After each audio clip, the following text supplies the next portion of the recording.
Welcome to the Storytellers, the radio show and podcast that features those who choose to leave their mark on the world through the art of story. I'm your host, Grace Sammon. I look forward to our time together today. Now, let's meet our storyteller. Kerry Anne King is a firm believer in writing all that she loves, and she gleefully dabbles in fantasy, paranormal, magical realism, and women's fiction. To date, she has published 12 novels, and they've been translated into 4 different languages. She was born in Canada and now lives in the state of Washington. She is a retired nurse, a certified coach, a mental health counselor. She has done amazing things within our bookish world. She's been on podcasts, and she hosts the podcast called Taming the TBR. And when not absorbed in creative efforts, you'll find her hanging out with a real life Viking on her little piece of heaven in Washington State. Kerry, I could not be more honored and excited to have you on the Storyteller's microphone. I am just so excited that I made it onto your show. So, here we are. And we were talking a little bit off air. Kerry and I have never really had a conversation before, but had I been a more sensitive host, I would not have gotten you up at this hour in Washington State when I'm on the East Coast of the United States. So a special thank you for being here. My absolute pleasure. I get up, as I also told you, I get up at 4 or 5. So it's just a question of being coherent at 8 o'clock in the morning for me, which is a little bit of a different story. I find it's one thing for my fingers to be coherent and a whole nother thing for my face and voice to be absolutely coherent. So one of the things I love talking about on the Storytellers is the transformation that books have in our lives, but also women of a certain age, and I'm going to put you and me in that category. Yeah. The number of times we have translated our lives, transformed our lives, reinvented ourselves. So you're a fabulous example of that. Nurse, life coach, book coach. Tell me about the transformation and your journey to be so solidly placed in being an author right now. Oh, it's funny because I just always had so many things I wanted to be and do. And there was a time back when I was fairly newly married, and my husband at the time looked at me one day and he said, "What are you going to be when you grow up?" At which point, I was nearly 30 probably at the time. And I said as many things as possible. And I actually really meant that. I love to explore and experience. And I get bored, really honestly, I get bored really easy. So when I get bored, then I go do and learn something else, which, writing really benefits from that because I have so many different life experiences that I can pull into the books. And you do. It's amazing. But did you always want to be a writer? Was that one of the things? Yeah, that's the one thing that was a constant. I've been wanting to be a writer since I started writing poetry when I was in 6th grade. I was already totally a book addict. So, that's a thing for me. Like, I remember when the words first became words for me, when those letters turned into words and the words were on the page and they meant the stories that my mom used to read to me. That was pure magic for me from the very beginning. So, yeah, I wanted to write for a long time, and I did write, but it took a long time to actually get published. And my first book didn't come out until, I don't know, it was after I was 40. So that was a significant transition point for sure. So I too am a lover of books from a very young age. Do you remember the first book that totally captivated you, that made you just sit there and read all day? Oh, that I read myself? Oh, no, I don't, because there were so, as soon as I learned how to read, there were just so many, probably a horse book of some kind. I was totally into horse books. Myself as well. Black Beauty. My brother gave it to me for Christmas Day. So sad. I know. I loved it. But it was Anna Sewell, I sat there the entire Christmas Day. I don't even think I went to dinner, which is a big thing if you're a young Italian girl in a big Italian family, to just sit there. Like, I was like the little match girl. I couldn't put my book down. So yes, a horse book did it for both of us. Absolutely. So you've had a whole transition of experiences, but 12 books. That's a lot of books. How do you find time? And you also, let's be real clear, you are about to launch a book that I have not had a TBR of yet, but I would love to have an advanced copy, called Improbably Yours. So it's gorgeous. I love the cover. I know very little about it, so share. Improbably Yours was a lot of fun. And I know we're going to talk a little bit about genre bending a little bit in a few minutes. So really in Improbably Yours, I kind of brought together both of my author selves a little bit more than I have been lately, which was really fun for me. So this is a book that is set on a fictional island with a lot of atmosphere in an old house that is got ravens and maybe it's a little bit haunted. And our main character is a young woman who up until her 30th birthday has done everything everybody wanted her to do, which is a life that is going to, you know, she's supposed to marry this very handsome, high-powered guy and have a high-powered job and be very successful. There are things she never really wanted. So on her 30th birthday, just as she's about to lock in the deal and say yes to a very public marriage proposal, she's granted a reprieve in the form of a really weird sort of bequest from her deceased grandmother, who sends her off to this fictional, well, not fictional for her, but for me, to this island to do a little treasure hunt and also bury her grandmother's ashes when she finds the right place. So that's how it's all set up. And there's romance and there's a lot of mystery and just kind of some psychological drama, of course, because I always write that. So kind of all of the things that I really love in a book got to come together in Improbably Yours.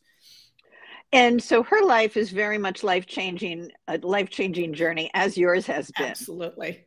Absolutely. And most of my characters, especially at least as Kerry Anne King, and probably in all my books, honestly, my characters are all on a growth journey. That's one of my favorite arcs in a book, is the story of somebody who thinks they're going one direction, but it's not really what they're wanting necessarily out of life. It's not their best self. It's not their best life.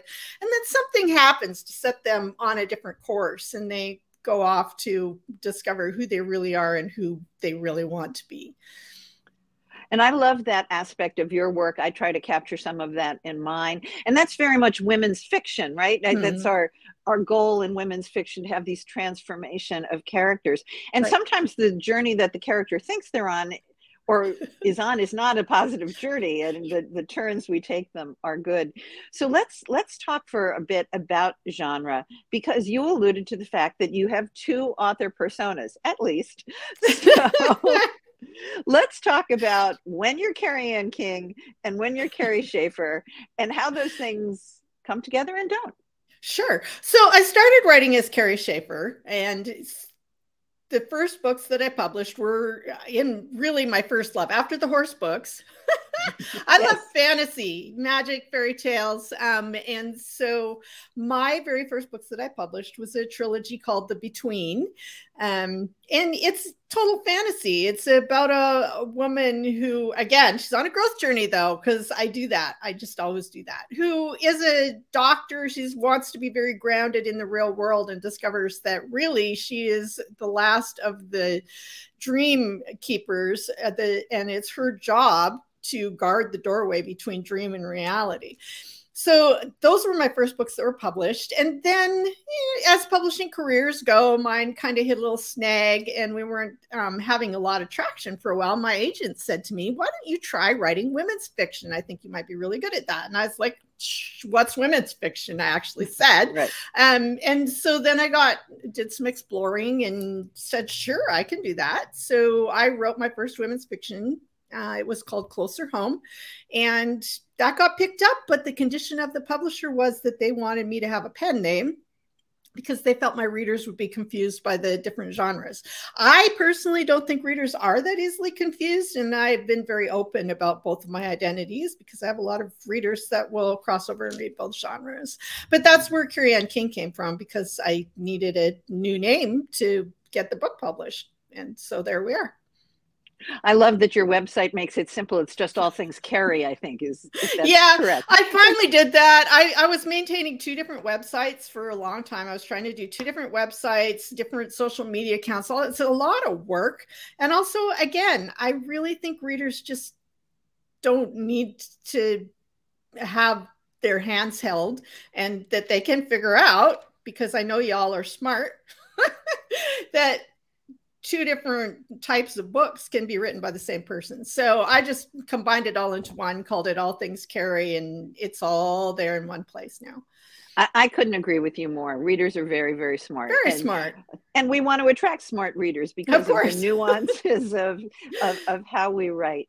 So how did you initially get attracted to, because this is something that I'm always interested in, the whole whimsical fantasy paranormal pieces?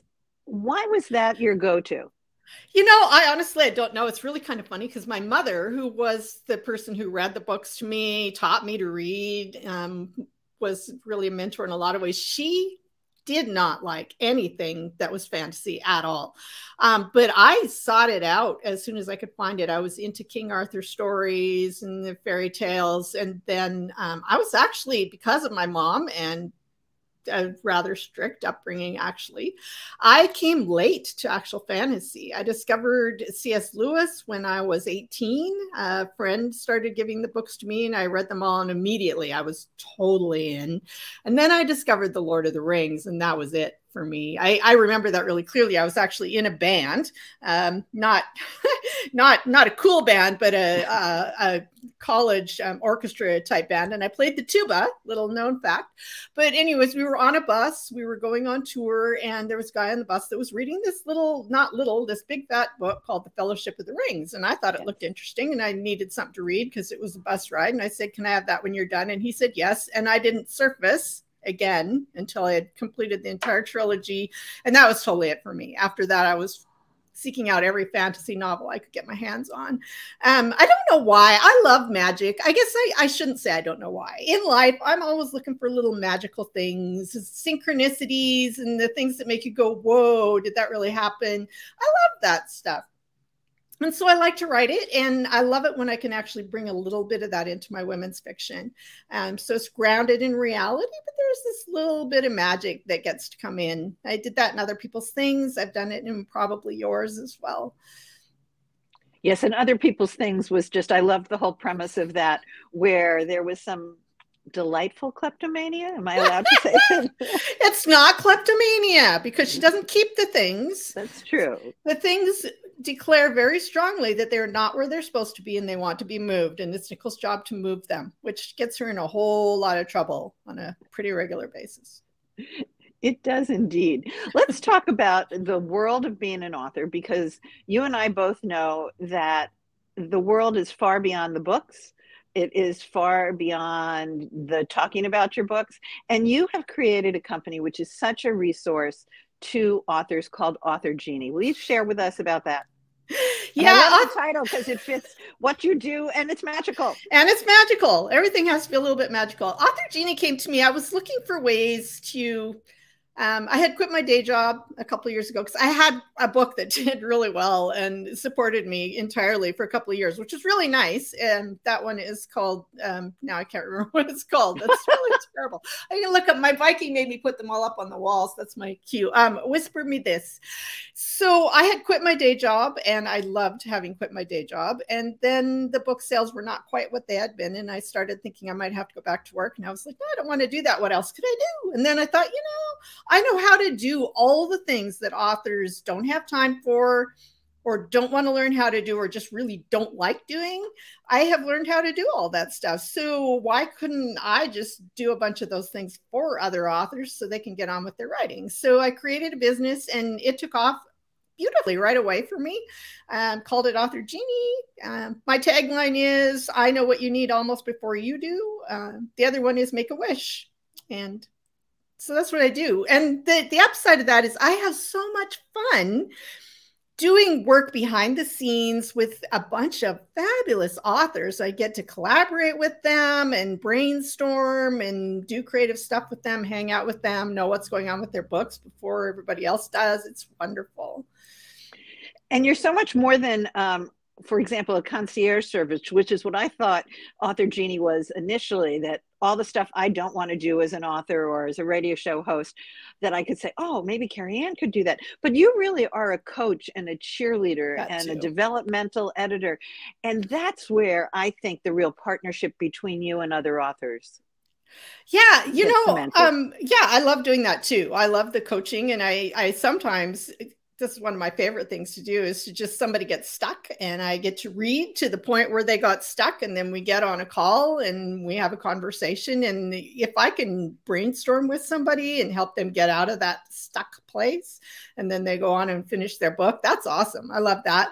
The other thing I do as a coach is help people just get to their writing. If you're, you know, having a hard time with that, feeling like your inner critic is getting way out of control and you're too perfectionistic, or you're having a hard time getting to your writing for any reason, then that's another thing that I love doing, is helping people sort of sidestep those obstacles and get back to the love of writing.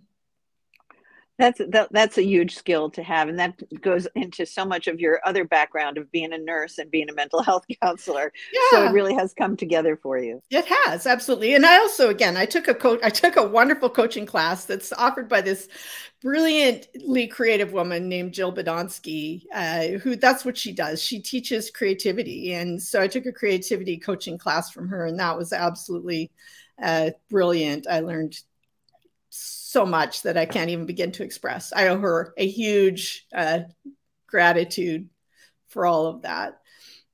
So we're not done, but hold up and probably yours again, because I do love your cover, and it sounds like such a fabulous premise. Oh, it does this fun thing with the green screen where you can't see, like all the green parts go away, so you can't really... Oh yeah, but you look great. So you are such a prolific author. Is there another one right behind it? I am currently writing a fun little book. Yeah. The book I'm currently working on has a working title of Blink and You'll Miss It. And it's about somebody who's really quite against being happy, has decided that that the worst thing that we do to ourselves to make ourselves miserable is to expect happiness. So this person gets what is referred to in the book as an involuntary infusion of happiness comes his way. So I'm writing that. That's fun. I'm working on, in my head, but not on paper yet, a sequel to Other People's Things. And I'm actually planning a series where Hawk and Nickel work in a private investigation service that uses her unique gift. And just for fun, because life is short and why not, I'm writing a weird little paranormal women's mystery about a woman who discovers she's a genie. So that's all fun. So lots more to come from Kerry Anne King. We are not done, which is always my mantra in life. We are never, ever done. Never done.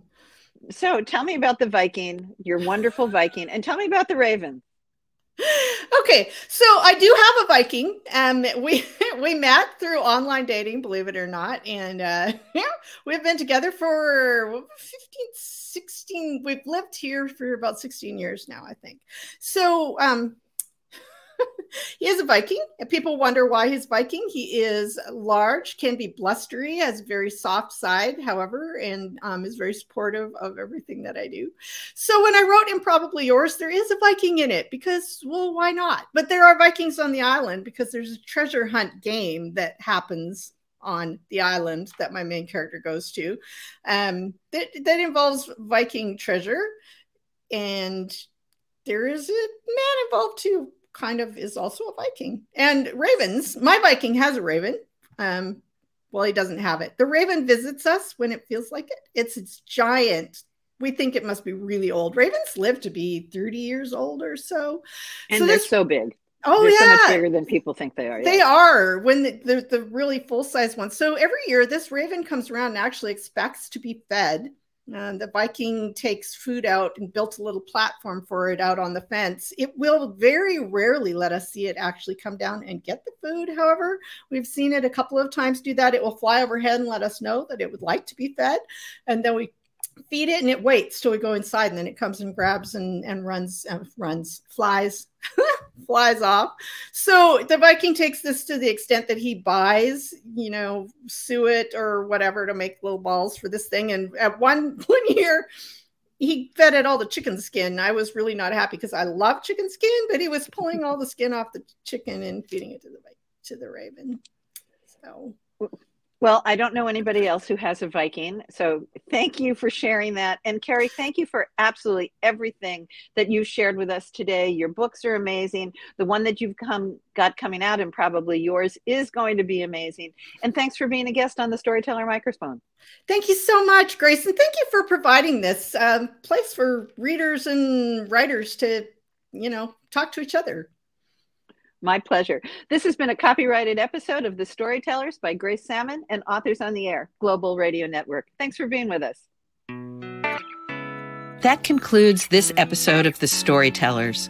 I'm so glad you could be part of the story today. I hope you share the stories, tell your own, and come back for another episode.